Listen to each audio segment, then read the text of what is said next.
Assalamualaikum warahmatullahi wabarakatuh. Oke, mari kita lanjutkan saja cerita kali ini, guys. Oke.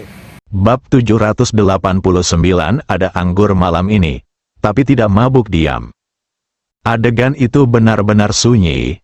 Wanita yang baru saja mengakhiri hidup He Pengfei dengan tendangan terakhirnya telah melepaskan sepatu hak tingginya dan menginjak tanah dengan telanjang kaki. Dia tidak memiliki rasa takut, apalagi rasa gugup. Sebaliknya, wajahnya dipenuhi kegembiraan. He Pengfei, dasar bajingan, kamu tidak pernah berpikir bahwa suatu hari kamu akan mati di kakiku. Kata-kata wanita itu sangat lugas, tetapi mengejutkan semua orang. He Pengfei datang untuk menghentikan pertunangan hari ini dan ingin semua orang memberkatinya. Menjaga istrinya dan menikahi wanita simpanan secara terbuka dan jujur. Saya khawatir tidak ada orang lain yang bisa melakukan hal seperti itu kecuali dia. Dahulu kala, perilakunya dikagumi oleh banyak orang, dan bahkan lebih membuat iri banyak orang. Sekarang He Pengfei menyaksikan istrinya dibunuh. He Pengfei secara pribadi mengalami perasaan lumpuh, dan akhirnya berubah menjadi mayat yang dingin. Hal yang paling konyol adalah dia memulai semuanya untuk seorang wanita, dan orang yang mengakhiri semuanya ternyata adalah seorang wanita. Dia tetaplah seorang wanita yang pernah dia mainkan, tiduri, dan bahkan dibuang seperti sampah kepada orang lain. Dia pernah menahan seorang wanita di bawahnya dan menentukan nasibnya. Hari ini, wanita itu menginjak-injaknya dan mengakhiri nasibnya. Siklus sebab dan akibat, reinkarnasi surga. He Pengfei akhirnya menaburkan buah jahat pada dirinya sendiri dan mengakhiri hidupnya. Bang-bang, Qi Yuan tiba-tiba bertepuk tangan. Semua orang di tempat kejadian, yang sudah ketakutan, langsung menatapnya. Qi Yuan memandang semua orang yang hadir dan berkata, "Kamu tampil bagus." Mulut semua orang bergerak-gerak, wajah mereka penuh rasa malu dan gugup, dan mereka tidak tahu harus menjawab apa. Bersemangat, grogi, takut. Suasana hatinya tidak tenang dan matanya menunjukkan ketakutan. Sui Mukuan terus mengangkat tangannya untuk menyeka keringat di dahinya. Dia sangat khawatir Qi Yuan akan membunuhnya selanjutnya.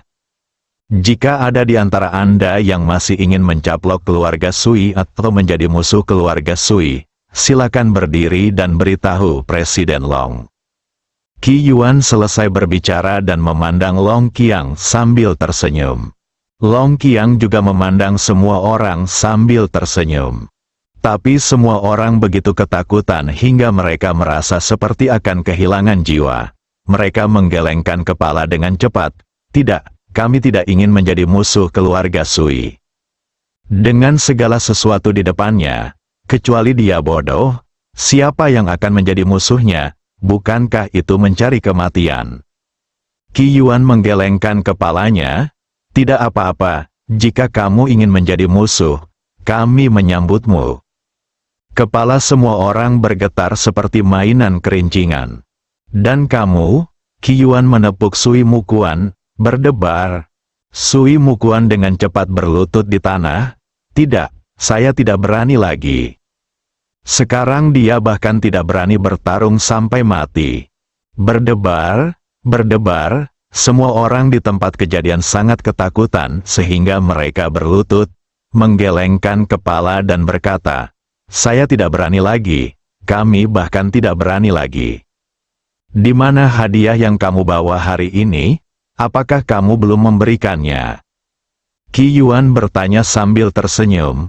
Semua orang mengangguk dengan lesu. Ledakan, Qi Yuan menendang pinggang Sui Mukuan. "Aduh," Sui Mukuan menjerit kesakitan. "Kumpulkan uangnya dan kelola keluarga Sui dengan baik untuk adik iparku." Sui Mukuan sepertinya sedang bermimpi dan lupa menjawab sejenak. Qi Yuan menundukkan kepalanya dan mengangkat tangannya untuk menepuk wajah Sui Mukuan. "Jika kamu berperilaku baik, kamu masih bisa berdiri utuh besok dan hari ini. Jika tidak, kamu akan menjadi sayuran yang bijaksana yang terbaring di tempat tidur dan mati dalam keputusasaan. Ah, seru Sui Mukuan dan dengan cepat mengulurkan tangan untuk menyentuh bagian yang sakit itu. Begitu dia menyentuhnya, rasa sakitnya seperti terbakar. Melihat Qi Yuan, dia segera bangkit dan segera berlutut. Saya pasti akan melakukannya, saya pasti akan melakukannya. Qi Yuan telah berbalik dan berjalan keluar, Long Qiang mengikutinya keluar. Banyak orang di tempat kejadian yang tergeletak langsung di tanah, merasa kelelahan. Setelah sekian lama, mereka semua bangkit dan bergegas memberikan uang kepada Sui Mukuan, karena takut kehilangan nyawa. Di pintu masuk Hotel Nancy, Tong Tong sedang bermain, Ji Fei sedang bermain-main dengannya, dan Sui Muhan melihat pemandangan ini dengan gembira. Qi Yuan dan Long Qiang keluar dan berdiri jauh, tidak berani menyela. 5 menit kemudian, Tong Tong dijemput oleh Ji Fei dan diserahkan ke tangan Sui Muhan sambil menatap Long Qiang. "Saudaraku, bagaimana kalau kita minum sedikit?" Long Qiang bertanya dengan penuh semangat. Ji Fei tahu bahwa Long Qiang ada hubungannya dengan dia.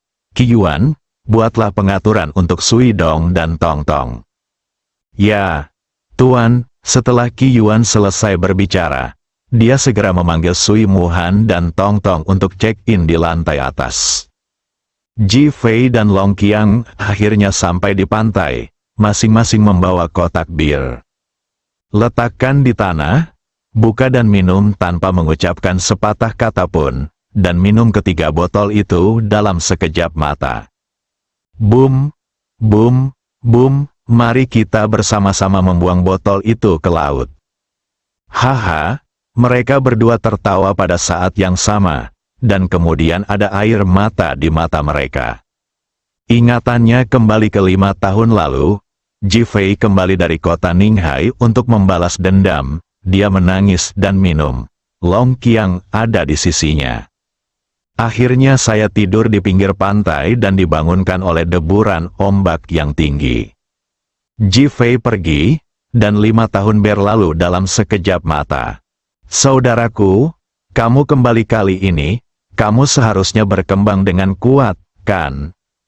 Long Qiang memandang Ji Fei dan bertanya. Ji Fei memandang ke laut, sudah waktunya aku berkembang, dan aku harus berkembang demi orang tuaku. Wajah Long Qiang penuh kegembiraan. Bagus sekali, kamar dagang Nancy saya akan mematuhi perintah Anda.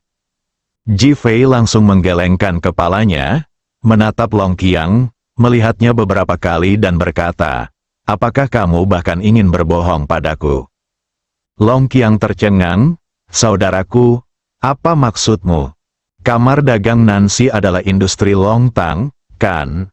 Mendesis. Wajah Long Qiang berubah drastis. Dia menarik napas dan menatap Ji Fei, penuh keraguan. Kamu, bagaimana kamu tahu? Siapa lagi selain Long Tang yang bisa menantang orang-orang Hongmen menjadi begitu sombong?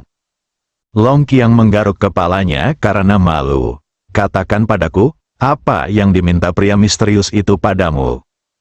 Ji Fei menatap Long Qiang dan bertanya dengan keras. Long Qiang tampak lebih gugup, menggosok kedua tangannya. Saudaraku, bisakah kamu berhenti bersikap begitu pintar?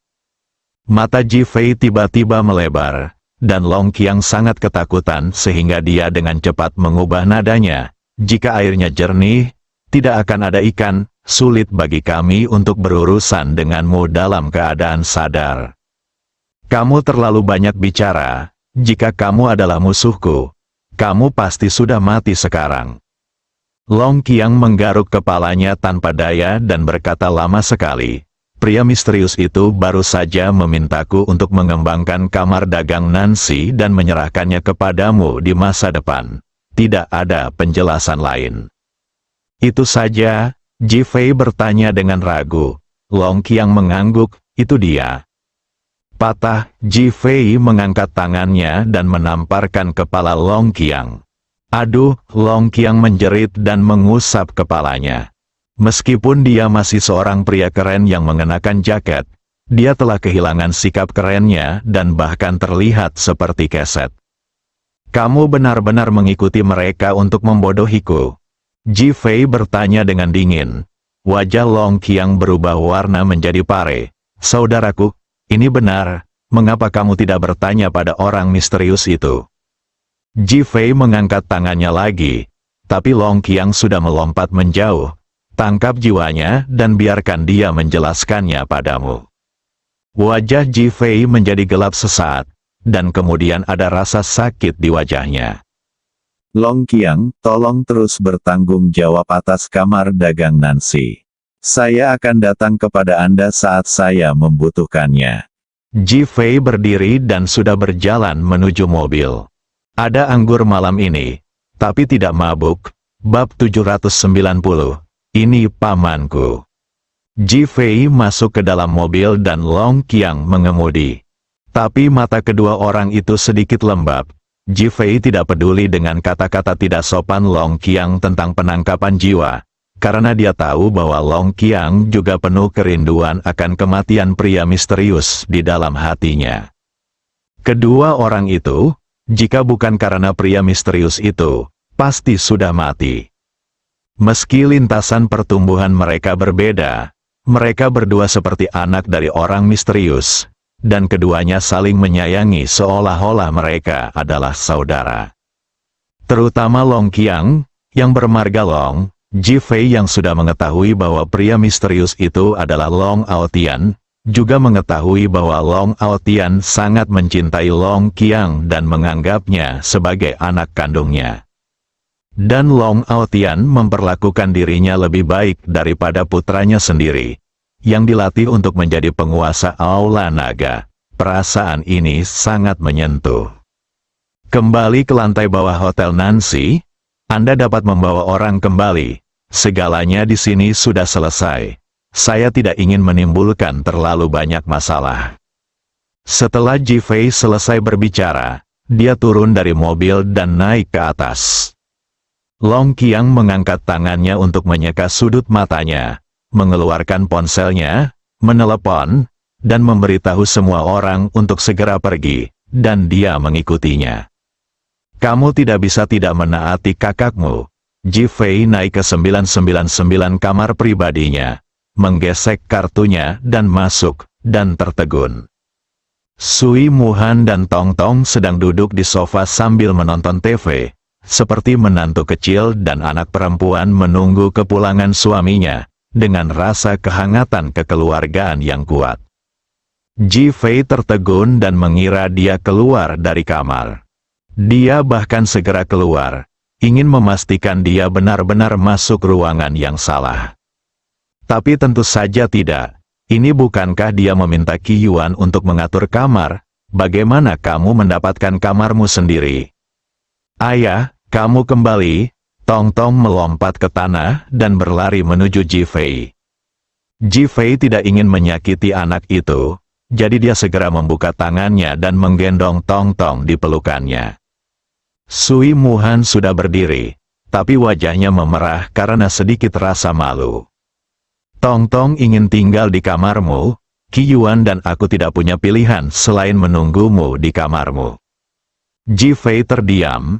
Bagaimana ini bisa dibiarkan, tapi dia masih hanya bisa tersenyum dan menyentuh kepala kecil Tong Tong. Mengapa Tong Tong tidak tidur selarut ini? Aku ingin orang tuaku memelukku dan tidur bersama, kata Tong Tong dengan manis. Ji Fei merasakan hawa dingin di punggungnya. Bagaimana Anda bisa setuju? Wajah Sui Muhan sangat merah hingga hampir meneteskan air mata.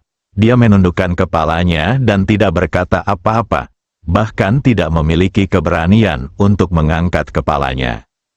Ji Fei bahkan bisa mendengar detak jantung Sui Muhan. Ayah, ada apa denganmu? Bukankah ayah dan ibu seharusnya tidur sambil menggendong bayinya? Tong Tong menatap Ji Fei dengan ekspresi bingung dan bertanya. Wajah Ji Fei dipenuhi rasa malu. Tong Tong, Ayah dan ibu baptis Ruosi berasal dari keluarga yang sama, tetapi mereka tidak berasal dari keluarga yang sama dengan ibumu. Sulit untuk dijelaskan. Tongtong mengangkat tangannya dan menyentuh kepalanya. Aku memanggilmu ayah, dan aku memanggil ibu-ibu. Bagaimana mungkin kita tidak berasal dari keluarga yang sama?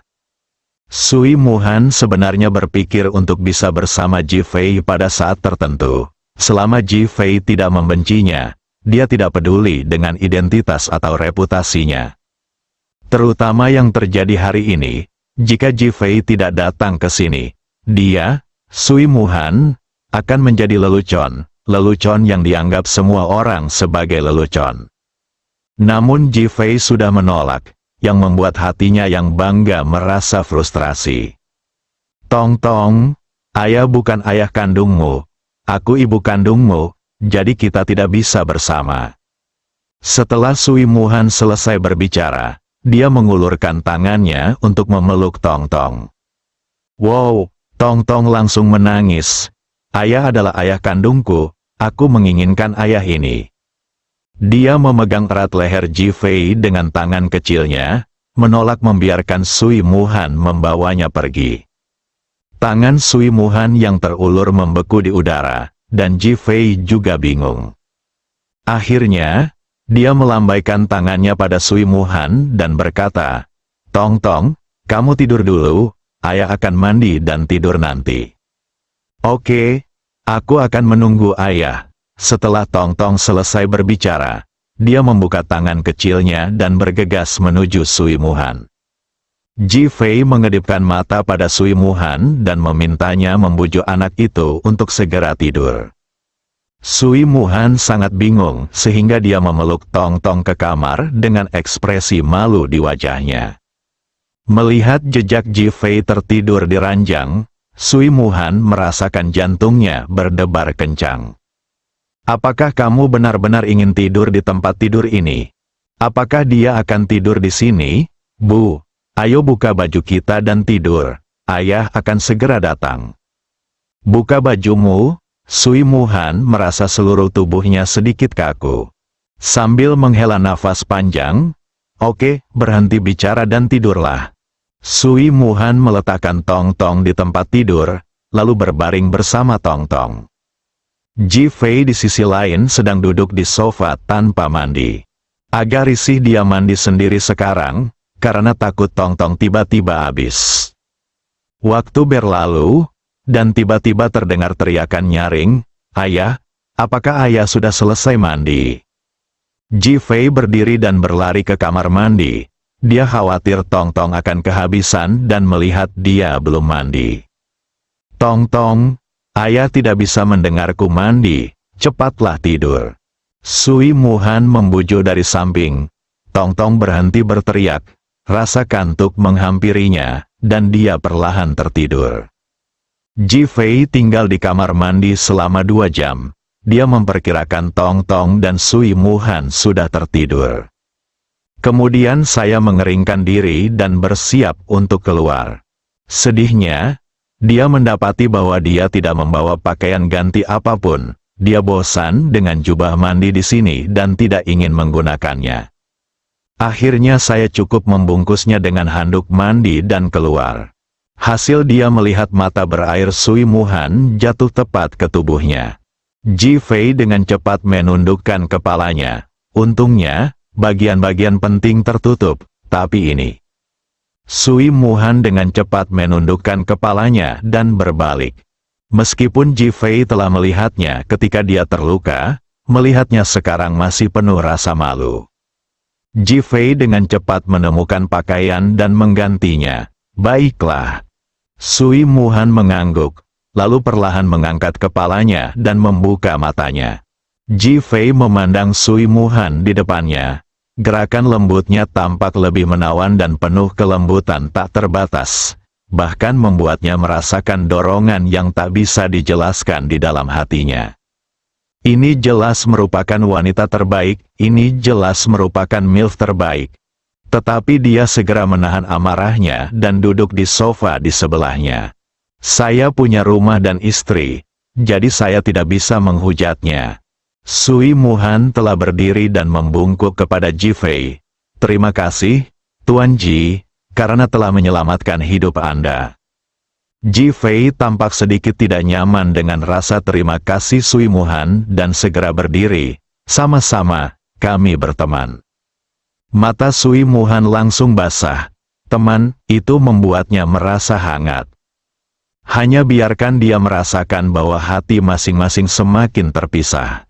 Keduanya kembali terdiam. Akhirnya Sui Muhan mengumpulkan keberanian untuk melihat Ji Fei. Sui Mukuan baru saja menghubungi saya. Qi Yuan memintanya untuk bertanggung jawab atas keluarga Sui. Sekarang semua orang terkemuka di kota Nancy telah memberikan wajah keluarga Sui. Dan mereka memilikinya semua mematuhi keluarga Sui. Ji Fei mengangguk, tidak terkejut dengan ini. Jika Qi Yuan tidak bisa mengatasinya, dia harus melawannya. Ayo kembali ke kota Ninghai besok, Ji Fei menyarankan. Sudut mulut Sui Muhan bergerak-gerak 2 kali. Ingin berbicara, namun pada akhirnya dia tetap diam. Apakah kamu punya yang lain? Ji Fei terus bertanya. Sui Muhan mengangguk. Ayahku belum dimakamkan. Aku berencana untuk mengurus pemakamannya sebelum pergi. Ji Fei diam-diam memuji Sui Muhan atas baktinya. Dalam hal ini, kami akan mengadakan upacara peringatan besok, dan kemudian membiarkan semua orang terhormat di kota Nancy datang untuk menguburkan ayahmu. Sui Muhan, air mata mengalir di wajahku, melihat Ji Fei. Ini pamannya. Bersambung.